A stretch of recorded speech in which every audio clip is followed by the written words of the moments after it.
Hello students, N के Mittal law class में आपका स्वागत है। आज हम जो टॉपिक कवर करेंगे, आज हम ट्रांसफ़र प्रॉपर्टी एक्ट के रिगार्डिंग एक और इम्पॉर्टेंट टॉपिक कवर करने जा रहे हैं। आज हम यहाँ पर सेक्शन 65 से लेकर सेक्शन 66 तक के टॉपिक्स को कवर करेंगे। जैसा कि आप जानते ही हैं कि हम राइट्स एंड लायबिलिटीज़ ऑफ मोर्गेजर के बारे में बात कर रहे हैं, तो हमारा आज का लेसन भी उसी के बारे में है।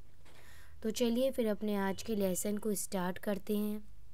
सबसे पहले हम बात करेंगे यहाँ पर सेक्शन 65 की, जो कि इम्प्लाइड कॉन्ट्रैक्ट्स बाय मोर्गेजर के बारे में बताता है। देखिए, बहुत सिंपल है।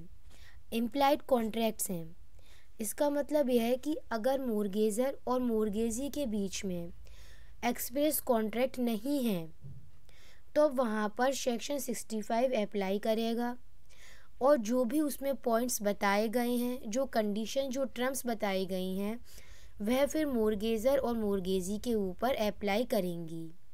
क्या प्रोविज़न बताए गए हैं सेक्शन 65 के तहत, उन्हें समझ लीजिए।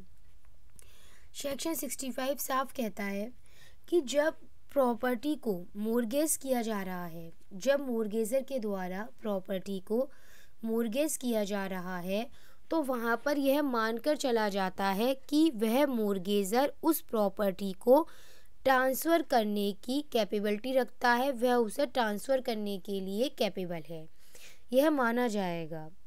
दूसरा पॉइंट इसमें यह कहता है कि जब मोर्गेज प्रॉपर्टी का किया जा रहा है, जब प्रॉपर्टी को मोर्गेज किया जा रहा है, तब अगर उस प्रॉपर्टी का पोजीशन अभी भी मोर्गेजर के पास में ही है, तब वहाँ पर उस प्रॉपर्टी को डिफेंड करने की ड्यूटी भी उस मोर्गेजर की बनेगी। डिफेंड मतलब उस प्रॉपर्टी की रक्षा करने की।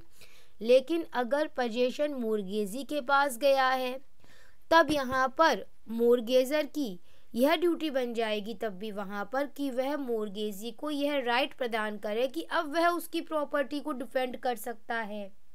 क्लियर था?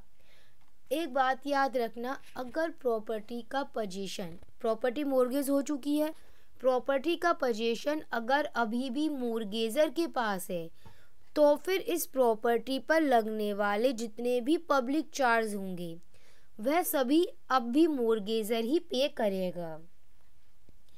एक और पॉइंट इसमें अराइज होता है इसी के तहत, अगर कोई प्रॉपर्टी लीज पर है और उस प्रॉपर्टी को मोर्गेज करा गया है, तो यह ड्यूटी बनती है मोर्गेजर की कि वह अपने रेंट को, जो भी प्रॉपर्टी लीज पर थी उसका जो रेंट होगा, तो ड्यूटी बनेगी मोर्गेजर की कि वह उस रेंट को पे करे। यदि उस मोर्गेजर की नॉन परफॉर्मेंस की वजह से मोर्गेजी को कोई भी हानि होती है, तो उसकी क्षतिपूर्ति, उसको इंडेमनीफाई करने की लायबिलिटी मोर्गेजर की होगी। मैंने क्या समझाया अभी? अगर कोई प्रॉपर्टी लीज पर थी, उसे मोर्गेज किया गया है, तो यहाँ पहले यह ड्यूटी मोर्गेजर की होगी कि वह उस लीज से रिलेटेड जितने भी रेंट्स वगैरह हैं उन्हें पे कर दे। अब हम बात करते हैं सेक्शन 65A की, जो कि कब आया था? जो कि 1929 के अमेंडमेंट के तहत आया था। क्लियर है?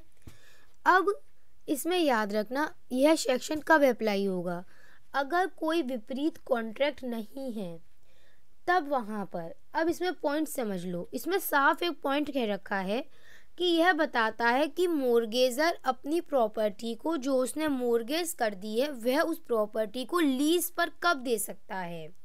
तो इसके लिए सबसे पहले उसे सेक्शन 65A के सब क्लॉज 2 जो है उसके पॉइंट्स को, जो भी उसमें प्रोविजंस हैं, उनको पहले फुलफिल करना उसे ज़रूरी है। सब क्लॉज 2 के जो प्रोविजंस हैं, और वो क्या हैं? उसमें साफ बताया गया है प्रॉपर्टी लीज पर तभी जाएगी जब वहाँ पर उस प्रॉपर्टी पर पोजीशन मोर्गेजर का है अभी भी, और जो लीज मोर्गेजर बना रहा है वह एक मैनेजमेंट के लिए बना रहा है। वह इस प्रकार की लीज तभी एप्लीकेबल होगी जब वह वहाँ के जो लोकल कस्टम्स वगैरह हैं उनको फॉलो अप करते हुए बनाई जाएगी। इस प्रकार की लीज में कोई भी रिन्यूअल की शर्त नहीं होगी। ऐसी लीज 6 महीने के लिए होगी। अगर यह लीज किसी बिल्डिंग से रिलेटेड है तो 3 साल से ज़्यादा के लिए नहीं होगी। अगर मोर्गेजर और मोर्गेजी इसमें अमेंडमेंट करना चाहते हैं तो वह मोर्गेज डीड में इससे रिलेटेड अमेंडमेंट कर सकते हैं। क्लियर था कि मोर्गेजर के पास कब यह पावर आ जाती है कि वह प्रॉपर्टी लीज पर दे सकता है, कौन कौन से पॉइंट्स उसको ध्यान रखने होंगे। अब हम बात करेंगे सेक्शन 66 की, वेस्ट बाय मोर्गेजर इन पोजीशन। बहुत सिंपल तरीके समझ लीजिए, प्रॉपर्टी पर पोजीशन मोर्गेजर का है। मतलब यह सेक्शन अप्लाई कब होगा, जब प्रॉपर्टी पर पोजीशन मोर्गेजर का है और प्रॉपर्टी में कोई प्रॉपर्टी में कोई हानि हुई है जो कि मोर्गेजर की गलती से नहीं हुई है बल्कि अपने आप नेचुरली हुई है, तब वहाँ मोर्गेजर लायबल नहीं होगा। लेकिन मोर्गेजर लायबल कब होगा, यदि उसने जानबूझकर प्रॉपर्टी में हानि पहुंचाई है ताकि उस प्रॉपर्टी की वैल्यू कम की जा सके, तब यहाँ मोर्गेजर इस प्रकार का जो वेस्टेज हुआ है प्रॉपर्टी में उसके लिए फिर यहाँ पे मोर्गेजर लायबल माना जाएगा। तो इसी के साथ यह लेसन यहाँ पे कंप्लीट हो जाता है।